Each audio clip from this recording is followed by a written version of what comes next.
Greetings, welcome. This is the NourishED Research Foundation. I'm Brenna Bray. I'm the founder, director, and CEO of the NourishED Research Foundation. NourishED is a 501c3 nonprofit organization that aims to improve awareness, prevention, treatment access, and clinical and lived experiences of eating disorders and other social justice issues. We're here today to introduce one of our newest clinical research team leads at the NourishED Research Foundation, Hiếu Lê. Mỹ-Hiếu has a master's in clinical mental health counseling from Naropa University, which is a Buddhist-oriented university in Boulder, Colorado. Mỹ-Hiő's master's focused on contemplative Buddhist-informed psychology, and psychotherapy. Mỹ-Hiő's capstone project presented a model of contemplative Buddhist-informed psychotherapy called Sila-Samadhi-Prajna. And she's going to share a little bit about that with us in a video, but we're going to give it a little bit of an introduction here first. Mỹ-Hiếu, thank you so much for being here. Yeah, thanks for having me, Dr. Bright. Yeah. I wonder if just kind of because you're new to NourishED, I wonder if you might feel comfortable just sharing a little bit about yourself for folks who maybe don't know you. Yeah, just a little bit of your background, and kind of what brought you here to where you are today. Yeah, thank you for that question. Hello, everyone. I am a Vietnamese Buddhist nun. I ordained to become a monastic at the age of 13. I grew up in a monastery where I pursued both secular and Buddhist education. I came to the US 3 years ago to enrich my higher education on how to bridge the Buddhist wisdom, which I learned from the East, to Western psychology. That mainly my motivation to be in here. Thank you. So Mihu did her capstone work focusing on a model that there's going to be an accompanying video on, and we're developing some courses on to offer through NourishED.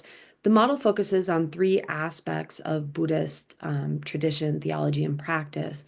And these three aspects are Sila, Samadhi, and Prajna. Mihu, I wonder if you might just share a little bit about that model and those kind of concepts with us. Yeah, the model that I worked for my thesis is motivated from my work with at my internship site.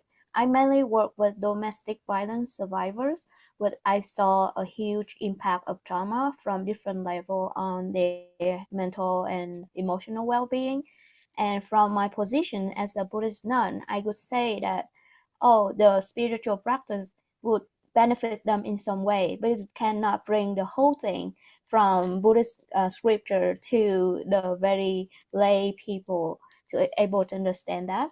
So I created a model called like Sila, Samadhi, and Prajna, like SSP model, integrate how mindfulness can benefit with trauma and stress-related mental health disorder, step by step, very detailed and simple that would benefit people from where they are. They don't need to become something like magical or powerful in order to transform their suffering, but just be where they are with a like care and supportive community that would like together we transform the suffering, not only for DV but also for different kinds of stress and anxiety as well.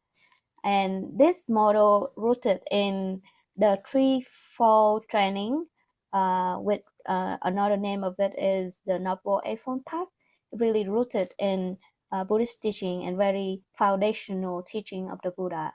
Yes. Thank you. So, threefold training within the Noble Eightfold Path. That's fantastic. One question that I have that I've already asked you, but I thought I'd ask here because other folks who, maybe have a little bit of a background in contemplative Buddhist informed psychotherapy research, or, maybe they've read some articles, they might have the same question. So your model, as you shared, focuses on these three tenets, so Sila, Samadhi, and Prajna. I wonder if maybe first you might describe, just offer us a little bit of a description on each of these, what these three tenets are. Mm-hmm. Yeah, thank you for that question. So basically, there are three elements in spiritual practicing in general or emotional support. for like particular, like some first Sila can be transcribed to like mindfully or act appropriately, or basically it's mindfulness, like work like your body, speed, and mind in alignment with mindfulness, and from that, be mindful with whatever aspect of your life you turn into the position of being flexible, a spaciousness of the mind. And also from there, you can see clearly what's happening internally and externally. Another very simple example of this model is when you hold a mirror, like small piece of glass in your hand. If you hold it skillfully enough, that is Sila, the mirror becomes stable, that is Samadhi. And you can see your face clearly from there is Prajna, the wisdom, the insight, the clear seeing. Yeah, the model is just simple like that. But applied to our internal processing or whatever phenomena inside is kind of hard because it's not like in shape or color that we can see or touch. So another like more transpersonal experience that would invite everyone to actually take action to feel it or taste it. Thank you. So in Mm. this model, if I'm understanding correctly, Sila is kind of the first component or the first step, which is this kind of mindfulness, awareness. Samadhi is really what enables this enabling of stability, and prajna would be kind of clarity. Am I understanding that correct? Yes, yes. Great. And I'll just share if it's okay. In your capstone presentation, you gave this example, this kind of experiential example that I thought was really helpful. And so what you did was you took a piece of paper and you had us cut a hole in the center of the paper. And I wish I had a piece of paper here. And try to lift the paper just using our index finger and our middle finger and try to look through the hole in the paper. And of course, that was very difficult to do because the paper was pretty unstable. But then when you asked us to hold the paper, with two hands or with our thumb and our index finger, particularly with two hands, it was much more stable. And we were much more able to see clearly through the paper. And I thought that was a really good example of, the same analogy that you gave with the mirror, that if we don't have stability, we really can't have clarity. So just kind of a really nice progression of how awareness can help enable us to become aware. Mindfulness can help us become aware of when we don't have stability, maybe when we're getting out of those ranges of stability, and how to find practices that can bring us into stability. And then from that stability can come the clarity. Exactly. Yeah, thank you. So one question that I mentioned earlier that I had asked before is when I go on, PubMed, say, and I kind of look at the literature on contemplative Buddhist-informed psychotherapy and psychology, first of all, we don't see a lot of literature on Sila or Prajna. There's a little bit on Samadhi, but there's not a lot. But what we do see, when I look at the literature, I usually see Sila being kind of translated to morality or ethics or ethical conduct. And samadhi is usually translated to mental concentration. And then prajna is translated to wisdom. And so I wonder if you might share with me, share with us now what you had shared with me when I asked, like, what am I missing here in that discrepancy? Yeah, that's very good question. And a lot of people come to me and ask the same thing because the what we learn from books or knowledge is sometimes they just not the same. And basically yeah, they are different translation for different Buddhist terms.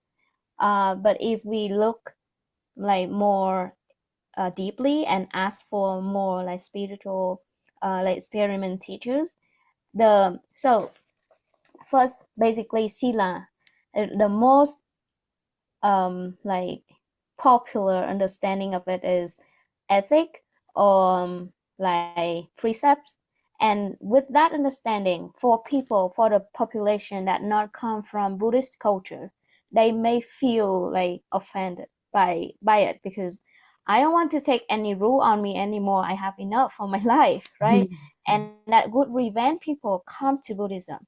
But actually, the sila here come from like acting appropriately, means when we have mindful action, mindful speech, and mindful thinking, right? We can do everything mindfully, and from there acknowledge the impact, every movement, how that impact ourselves and other.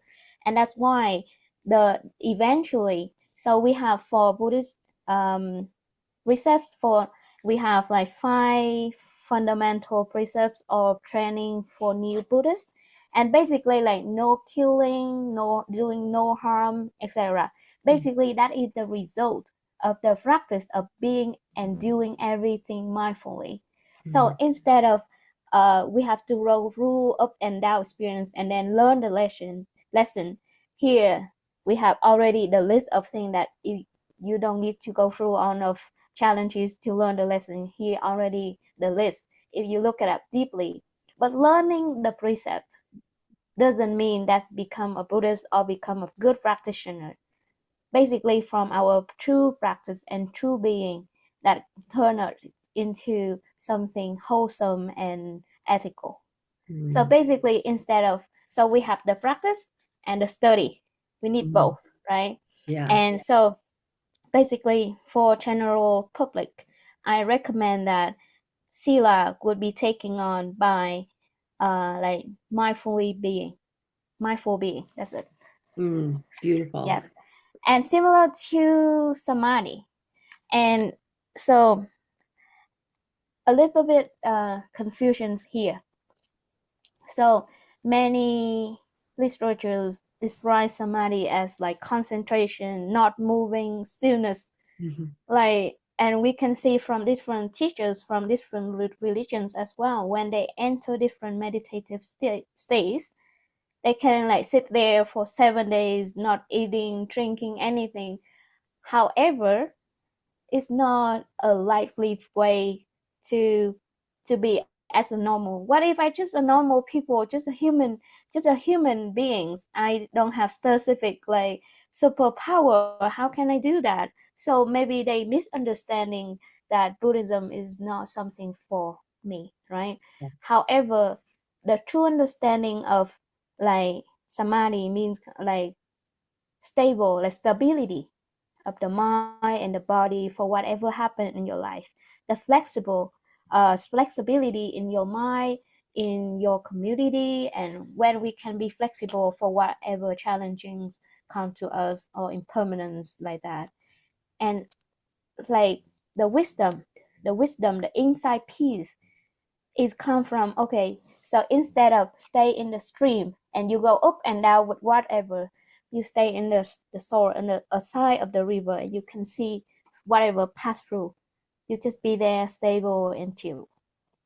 Yeah, I Beautiful. hope for that like very simple explanation can Yeah, that's just fantastic. So what I'm hearing you say is with Sila, while historically or traditionally in the research space, we might see it being defined as ethical conduct. Um, you didn't say this, so I'm going to add my words, but another definition, especially in the space of clinical mental health, might be more one that approaches something like integrity. So just the ability to have integrity around our actions. In a lot of mental health issues, especially things like eating disorders, substance use disorders, alcohol use disorders, there's often an element where there's a behavioral component that doesn't really align with one's own authenticity or integrity. So, kind of helping bring those into alignment. And what I hear you saying is that stems from mindfulness or awareness, and when Mhm. we can start to have mindfulness and awareness of our, inner thoughts and emotions and our outer actions, we can start to bring those into alignment with our true authenticity and our true integrity. Is that Yes, yeah, yes. fantastic. And then Thank you for adding. from there with the samadhi, um, what I hear you saying is, it can be described in the research as this kind of mental concentration. And oftentimes we think, and I hear a lot of clients, and I think I used to think this before I started a practice of meditation. A lot of times we think of, something that needs to be very static, sitting still, like meditation, we need to hike up to the top of a mountaintop and then, not move and have a gong and, all these things. And mental concentration to me is like, oh, I need to like think really hard, and not move. And what I hear you offering is practices of non-movement can be helpful for cultivating stability, but it's not the external stability that we're focused on, it's the internal stability. Yes. And sometimes it can be maybe helpful to have non-movement while we cultivate that inner stability or grounding.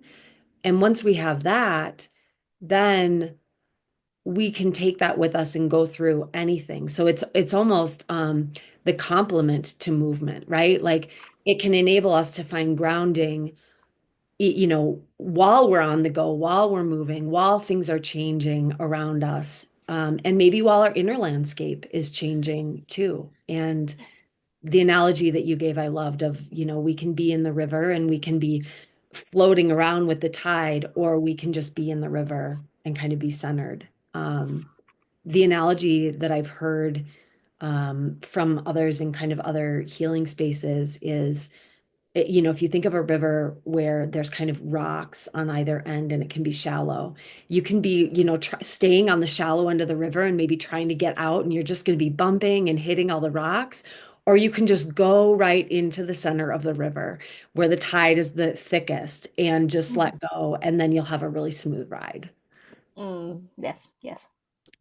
And then that piece of clarity, the prajna, which we often hear, in the research space kind of defined or described as wisdom, which I think is pretty aligned with clarity. But I wonder if you might just speak a little bit more to that piece as well. Can you so you want to hear more about the Yeah, clarity? just yeah, about prajna or prana. Okay. Yes, a lot of I think maybe myself as well for a long time I imagine like okay it's gonna be like profound wisdom that I never had in my life, or I gonna become super smart or what like enlightened or become something different than who I am right now. But then the more I practice, the more clearly it shows that the wisdom is basically to see us as we are, to see how I am doing, what I'm thinking, what is happening around my life, and to see them as like the a watcher, like a camera, like to see whatever happened and not engage or what I not identifying myself with whatever happened to my life. And I think that very helpful for my clients. So for people who live with who endure a lot of abuse and violence in for a very very long time, gradually they just identify okay they are broken, not worth it like that. And the practice of clear seeing is like okay that's what happening, that not the whole story, right? It's just a chapter or just a bad day doesn't mean a bad life like that. So clear seeing is not taking the wisdom or someone say something good and exciting and then you take that, but actually clearly seeing the wisdom that we earn truly is what we see and accept ourselves as they are. And that's really hard because I believe that each of us have some, maybe not everyone but maybe myself, like have some piece of myself that I don't like, or something happened to me that I never want to look at it again, was something so traumatic, so sad, and just I just ignore that part internally and retain like I'm okay and that wasn't what happened, but it keep follow and clear things okay that's what I have and that's okay. So we can learn and feel and go through whatever, and eventually we are okay. And that is the true seeing, the see things as they are of it. We don't need to become something like magical or superpower to enlighten. Enlighten basically just see things as they are. And that seems very simple, but that take a long time to able to accept, just accept. Yeah. Yes. Beautiful. Thank you. You're So, I mean, welcome. what I really, there's so much that is coming up for me around that. What I'm really hearing you say is this piece of clarity and wisdom is to me, it seems to align very closely with, these Buddhist concepts of brilliant sanity, right? Mm, Of really honoring the core clarity that is in each of us, and that brilliance that is in each of us. And reconnecting with that, and kind of being able to take a more all-encompassing view maybe of our past. And I think for folks who, maybe have endured harder experiences in their past, especially, many folks living with any variety, I think of mental health issues, even just at a base level, there can be so much stigma around mental health. And that can cause what I observe, um, all of these different kind of behavioral approaches that maybe aren't helpful of I want to hide this part of myself. I don't want to talk about that. That piece of my past was really painful. I don't want to ever go there again. And then it when we start to do that, we almost set up like a landmine. That I don't love that analogy, yeah. because it can be activating, but it's almost like we start to set up a landmine where all of a sudden we have these areas, of our past and present experience where we kind of like we can't go, and so Mm, it's yeah. like we're looking at a visual field where there's parts that are blocked off, so we can't get the whole picture.